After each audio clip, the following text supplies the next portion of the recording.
major milestone in Nigeria's drive to modernize civil registration and improve the country's vital statistics. According to him, the new vital registration platform became fully operational across the 36 states and the Federal Capital Territory on July 1, 2026, stressing that the digital system is designed to ensure that every birth and death in Nigeria is accurately captured.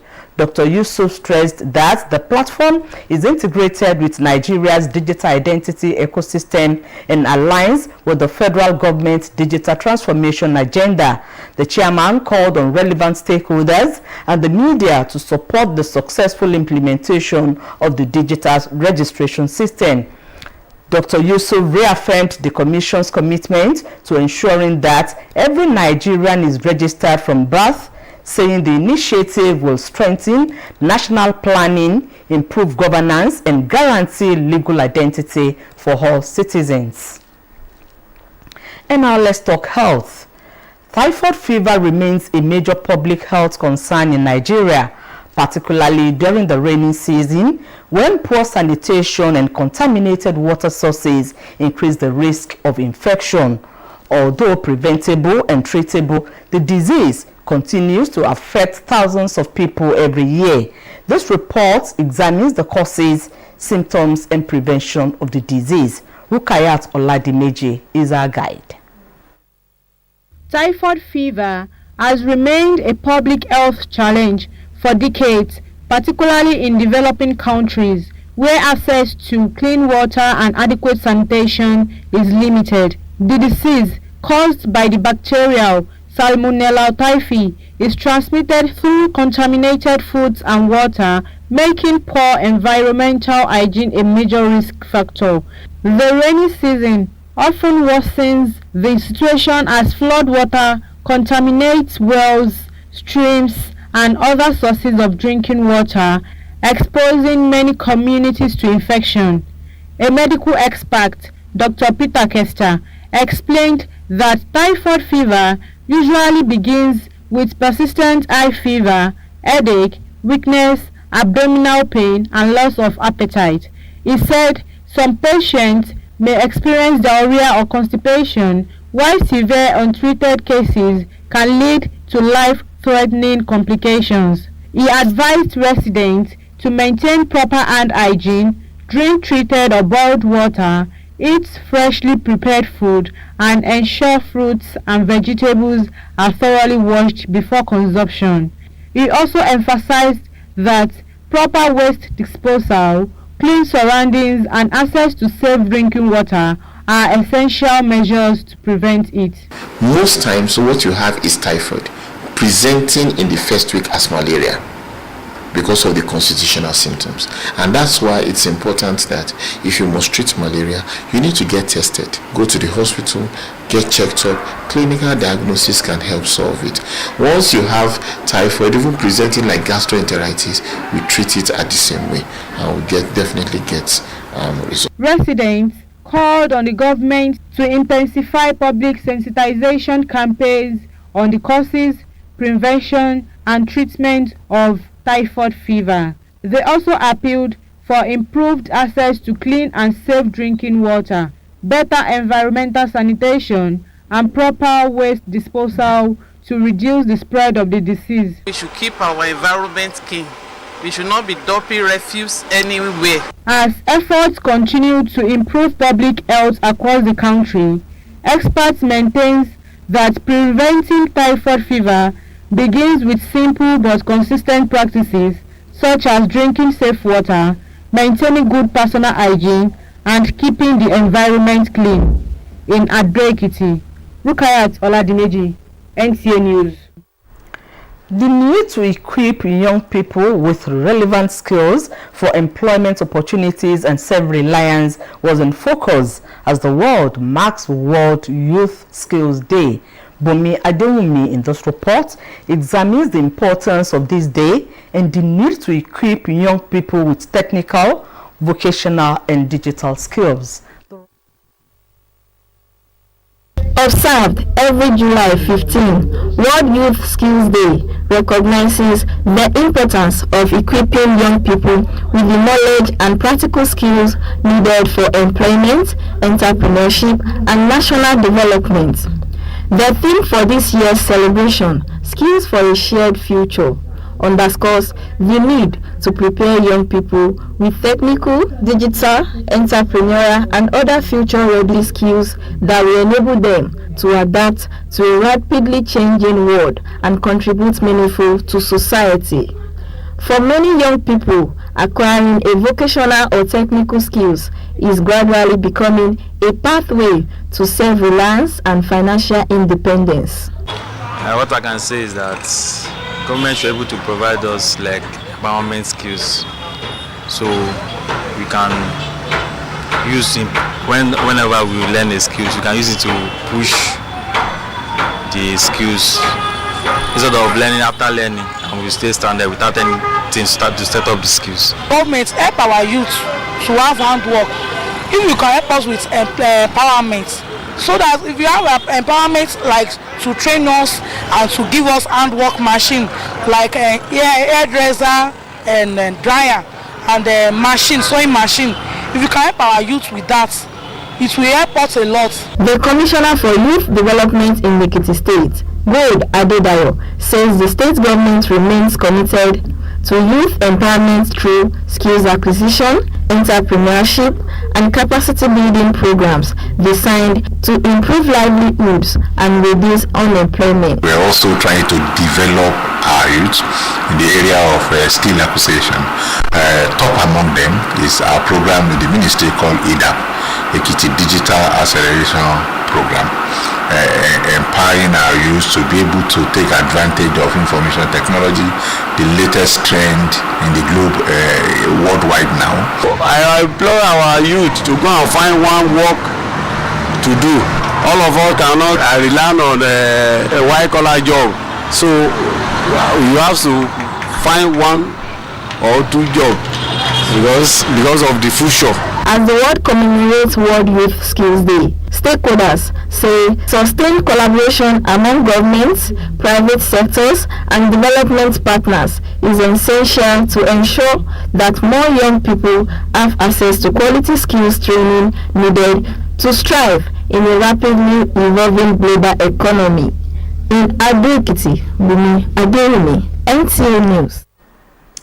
The Sultan of Sokoto and President General of the Nigerian Supreme Council for Islamic Affairs, Muhammad Sa'ad Abubakar, has declared Thursday, 16th of July 2026 as the first day of Saraf 1448 AH, following the non-sighting of the new moon. The declaration was contained in a press release issued by the Waziri in Sokoto and the chairman of the Sultanate Council Advisory Committee on Religious Affairs, Professor Sambu Wali Jinadu, at the Sultan's Palace in Sokoto. According to the statement, the Sultanate Council Advisory Committee on Religious Affairs, in conjunction with the National Moon Sighting Committee, did not receive any credible report confirming the sighting of the crescent of Saraf on Tuesday, 14th July 2026, corresponding to the 29th of Muharram 1448 AH. It explained that, in line with Islamic tradition, Wednesday, 15th July 2026 marks the completion of the month of Muharram, being the 30th day of Muharram 1448 AH. And up next is Sport Update with Ayodeji Ogunshakin.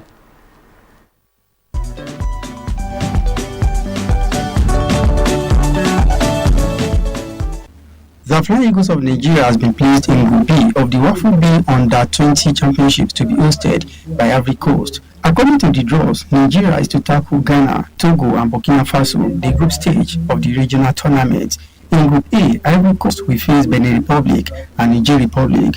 The tournament has been scheduled for July 26 to August 9, 2026. Similarly, football teams from the 16 local government areas of Ekiti State have known their group opponents ahead of the 2026 Professor Akinwebode Cup. The draws showed teams drawn into 4 groups, with the football games to kick off soon. England England and Argentina will battle for a slot in the final of the ongoing FIFA World Cup tonight to decide who faces Spain that had already secured final tickets. Spain impressed on their way to a convincing 2-0 win over France to book their place in the World Cup final with goals from Mikel Oyarzabal and Pedro. Major sprint hurdler Tobiloba Amusan has officially secured a spot in the prestigious Diamond League final scheduled to take place in Brussels in September this year. She earned a total of 28 points from across 5 Diamond League meets this season, comfortably meeting the qualification criteria for the championship final. Amusan, former world champions and Commonwealth Games gold medalist, has been a dominant force in women's hurling. That is on sports. I'm Ayode Jogunshaki, NTA News. And that's about it on the news tonight. Do stay tuned for its translation in Yoruba language. Good evening.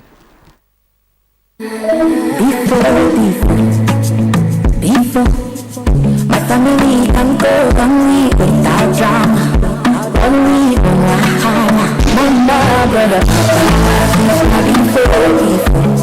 Any beef supposed to inside.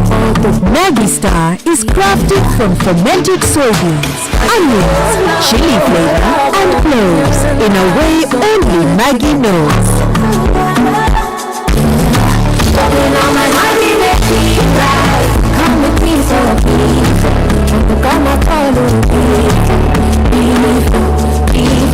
Maggi Star, making every meal special and special moments unforgettable.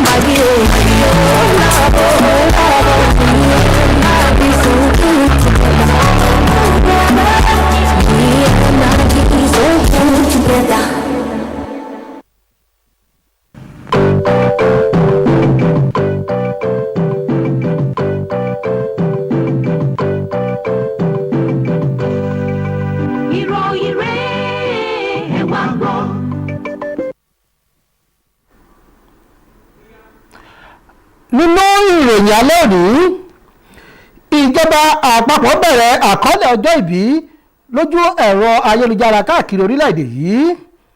Àfojúsùn lórí ríró àwọn ọ̀dọ́ lágbára pẹ̀lú iṣẹ́ ọwọ́ níbi gbogbo àgbáyé ti ṣe sàmì àyájọ́ ọjọ́ ríró àwọn ọ̀dọ́ lágbára àti àgbéyẹ̀wò okùnfà àti dídènà ibà jẹ̀funjẹ̀fun. Ẹ kálẹ́ ẹ sì kú iṣẹ́ òní. Ìròyìn la máa fún yín láti ilé iṣẹ́ NTA Adó-Èkìtì. Táíwò Òjó ìní orúkọ tèmi.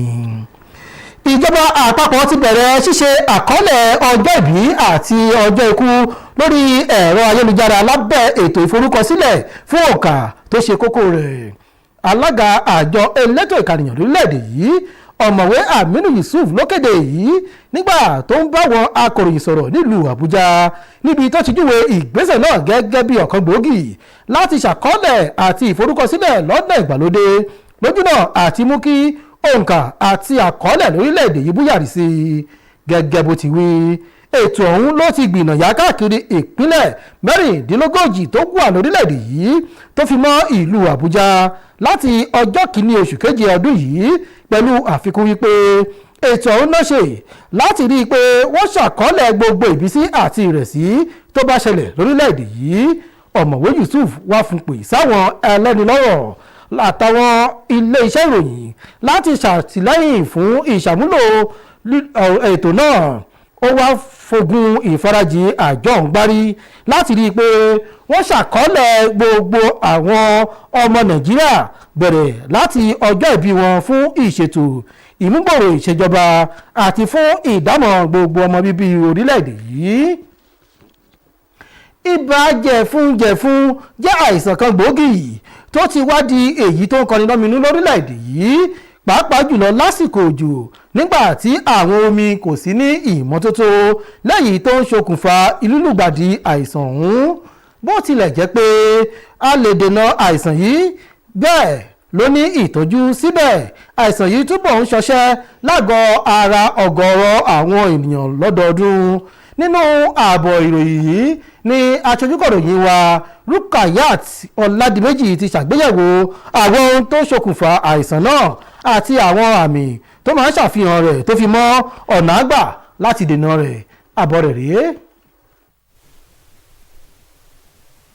Ibà jẹfújẹfú ti jẹ́ ọ̀kan lára àwọn ìṣòro ìlera tó tún dojú kọ àwọn aráàlú fún ọ̀pọ̀lọpọ̀ ọdún pàápàá jùlọ nínú àwọn orílẹ̀-èdè tí kò tíì ní ìdàgbàsókè dáadáa níbi tí omi mímu tó mọ́ àti ìmọ́tótó àyíká kò ti péye. Àrùn jẹfújẹfú yìí máa ń ṣẹlẹ̀ látàrí kòkòrò àrùn tí wọ́n ń pè ní salmonella typhi, ó sì máa ń tàn káàkiri nípasẹ̀ oúnjẹ àti omi tí kò mọ́, èyí tí ó fi jẹ́ pé àìmọ́tótó àyíká jẹ́ ọ̀kan lára àwọn ohun tó ń fà á. Ní àsìkò òjò ni àrùn yìí máa ń wọ́pọ̀ jù bí ikú omi ṣe máa ń ba kànga, odò àti àwọn ibi tí àwọn ènìyàn ti ń rí omi mímu jẹ́, tó sì ń fi ọ̀pọ̀lọpọ̀ àwùjọ sínú ewu àkórùn. Onímọ̀ kan nípa ìlera dókítà Peter Kestal ṣàlàyé pé ibà jẹfújẹfú sábà máa ń bẹ̀rẹ̀ pẹ̀lú ìgbóná ara láì dáwọ́ dúró, orí fífọ́, àìlera ara, kí ìsàlẹ̀ ikùn máa kan ènìyàn àti àìlè jẹun dáadáa. Ó fi kún un pé àwọn òmíràn lè máa yàgbẹ́ gbuuru tàbí kí oúnjẹ má dà nínú ènìyàn, tí ó sì lè yọrí sí ìṣòro tó léwu tí a kò bá tètè tọ́jú rẹ̀. Ó wá gba àwọn aráàlú níyànjú láti máa fọ ọwọ́ wọn dáadáa, kí wọ́n máa mu omi tí a sè tàbí tí a ti tọ́jú, kí wọ́n sì máa jẹ oúnjẹ tí a ṣẹ̀ṣẹ̀ pèsè, àti pé kí wọ́n rí i dájú pé àwọn èso àti ẹ̀fọ́ ni wọ́n fọ̀ dáadáa kí wọ́n tó jẹ. Ó tún wá ṣàtẹnumọ́ pé dídà ìdọ̀tí lọ́nà tó yẹ, àyíká tó mọ́ àti níní àǹfààní sí àwọn omi tó mọ́ jẹ́ ọ̀nà pàtàkì láti dènà ibà jẹfújẹfú yìí. Àwọn olùgbé wa rọ ìjọba pé kí wọ́n túbọ̀ mú ìpolongo àti ẹ̀kọ́ fún àwọn aráàlú le nípa ohun tó ń fa ibà jẹfújẹfú, ọ̀nà ìdènà rẹ̀ àti bí a ṣe lè tọ́jú rẹ̀. Wọ́n tún bẹ ìjọba pé kí wọ́n pèsè omi mímu tó mọ́, kí wọ́n mú ìmọ́tótó àyíká sunwọ̀n sí i, kí wọ́n sì rí i dájú pé ìkójọpọ̀ àti ìtọ́jú ìdọ̀tí ń lọ bó ṣe yẹ, kí àrùn náà má bàa tàn káàkiri. Àwọn míì náà ilé ìgbọ̀nsẹ̀ wọn ò dáa, kán take care because ọ̀pọ̀lọpọ̀ ilé ìgbọ̀nsẹ̀ báyìí tó bá dé àyíká wọn àti dúró ń bẹ̀ ó máa ní ìṣòro díẹ̀, so ká tọ́jú ara wa dáadáa, aṣọ wa náà kó wà ní mímọ́, aṣọ àwọn wa náà kó wà ní mímọ́, tá bá ti lè ṣe ìmọ́tótó dáa, àìsàn tí ò dáa kò ní wọlé sí àgọ́ ara wa. a máa make sure pé a mu omi tó mọ́, then ìdọ̀tí àgbọ́dọ̀ máa jẹ́ kí àyíká wa kó dọ̀tí, ká máa ṣe àyíká wa ní tónítóní, ká má máa da ìdọ̀tí sí kọ́tà, ká dẹ̀ make sure pé agbègbè ibi tá a bá wà a make sure pé gbogbo bẹ̀ ó neat, àdẹ̀jọ oúnjẹ tó mọ́. Ìjọba ẹ bá wa pèsè ọ̀nà àbí kẹ́ bá wa sọ fún àwọn aráàlú bí a gba kí local government nǹkan lè sọ síta sí gbogbo èèyàn kí ìgbẹ́ lè gbọ́ pé kí wọ́n máa bá ṣe máa tẹ́kì àdúgbò wọn agbègbè wọn kó ní kálukú lè wà ní ìmọ́tótó. Bí akitiyan láti mú ìlera àwọn aráàlú sunwọ̀n sí ṣe ń lọ káàkiri orílẹ̀-èdè yìí, àwọn onímọ̀ nípa ìlera ń tẹnumọ́ pé ìdènà ibà jẹfújẹfú bẹ̀rẹ̀ pẹ̀lú àwọn iṣẹ́ tó rọrùn ṣùgbọ́n tó yẹ kí a máa ṣe ní gbogbo ìgbà, bíi mímu omi tó mọ́, ṣíṣe ìmọ́tótó ara àti rírí dájú pé àyíká wa wà ní mímọ́. Ní ìlú Adó Èkìtì, Rukayat Ọládìméjì ló ṣàkójọpọ̀ ìròyìn. Ìdí tó fi yẹ kóró àwọn ọ̀dọ́ lágbára pẹ̀lú iṣẹ́ ọwọ́ tó ṣe pàtàkì láti pèsè àǹfààní iṣẹ́ àti ní ọ̀dọ̀kúnlera ẹni ló jẹ́ kókó ọmọ ọlọ́dún níbi gbogbo àgbáyé ti ṣe sàmì àyájọ́ ọjọ́ iṣẹ́ ọwọ́ fáwọn ọ̀dọ́. Aṣojúkọ̀ròyìn wa Bùnmi Adéwùmí ṣàgbéyẹ̀wò pàtàkì ọjọ́ ọ̀hún àti ìdí tó fi yẹ kóró àwọn ọ̀dọ́ lágbára pẹ̀lú iṣẹ́ ọwọ́, ọgbọ́n àtinúdá àti ìmọ̀ ẹ̀rọ ayélujára. Àbọ̀ rẹ̀ rèé. Ní gbogbo ọjọ́ 15 oṣù keje ní ayẹyẹ ọjọ́ àgbáyé ìmọ̀ fún àtinúdá àwọn ọ̀dọ́ máa ń wáyé láti ṣàfihàn pé ó ṣe pàtàkì kí àwọn ọ̀dọ́ ní ìmọ̀ àti ọgbọ́n tó yè kooro fún iṣẹ́, ìṣòwò àti ìdàgbàsókè orílẹ̀-èdè.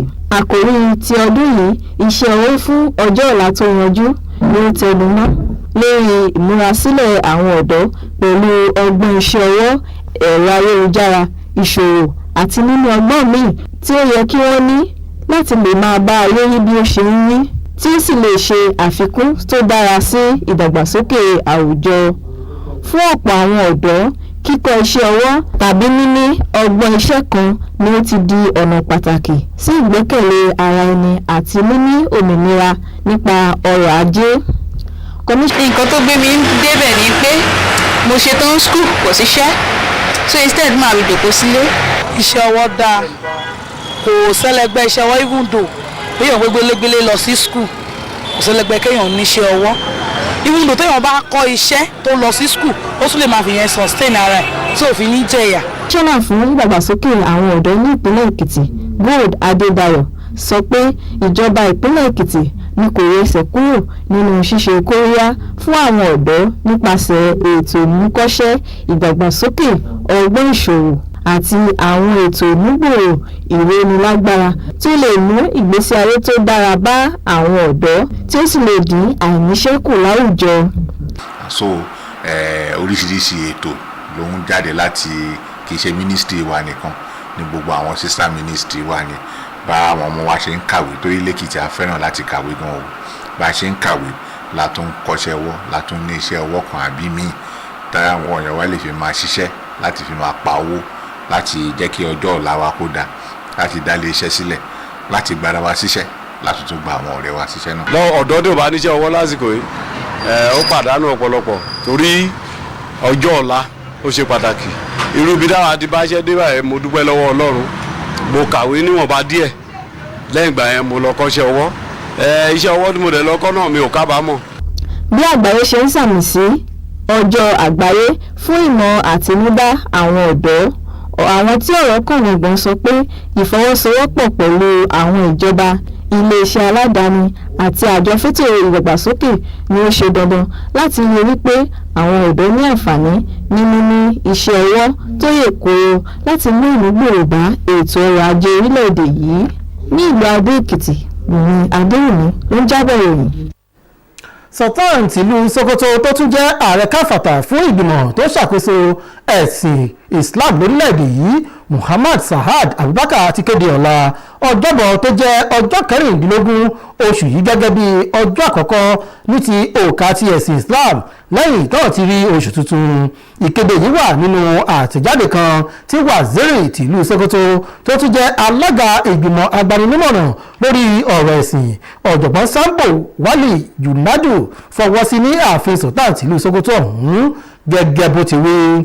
Òní ọjọ́rú tó jẹ́ ọjọ́ káàdógún oṣù keje yìí lọ́sàmì ọjọ́ tó kẹ́yìn oṣù Muharram tó jẹ́ ọgbọ̀njọ́ oṣù ọ̀hún gẹ́gẹ́ bí òǹkà ti Islam.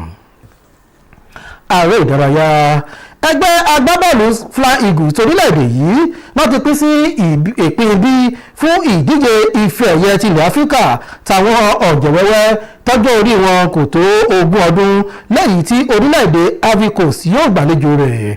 Níbẹ̀ ni orílẹ̀-èdè Nàìjíríà yóò ti máa bá àwọn akẹgbẹ́ rẹ̀ tọ́jọ́ pín sí ìpín B ọ̀hún èyí ni orílẹ̀-èdè Ghana Togo àti Burkina Faso náà tán bí owó ní ìpele àkọ́kọ́ ìdíje náà.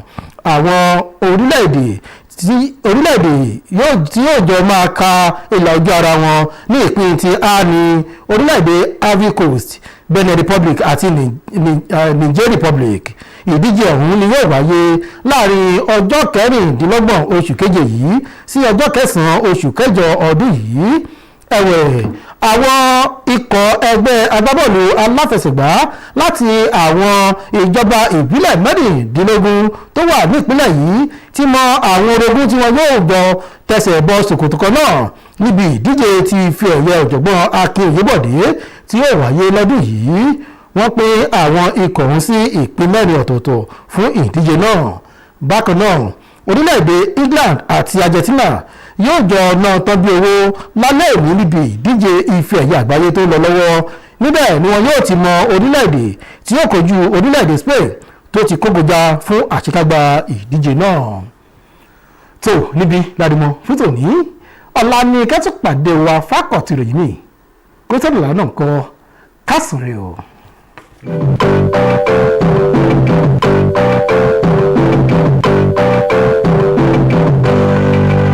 Ìròyìn rẹ̀ ẹ wá gbọ́, ẹ wá tẹ́tí ẹ gbọ́, ìròyìn tó gún régé tí kò lẹ́jà ń bá kan nínú láti iléeṣẹ́ NTA Àdó Èkìtì wá.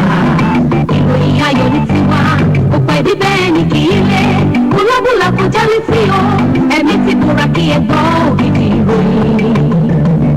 Bó bá ṣe rí là ń sọ, ìròyìn rẹ̀.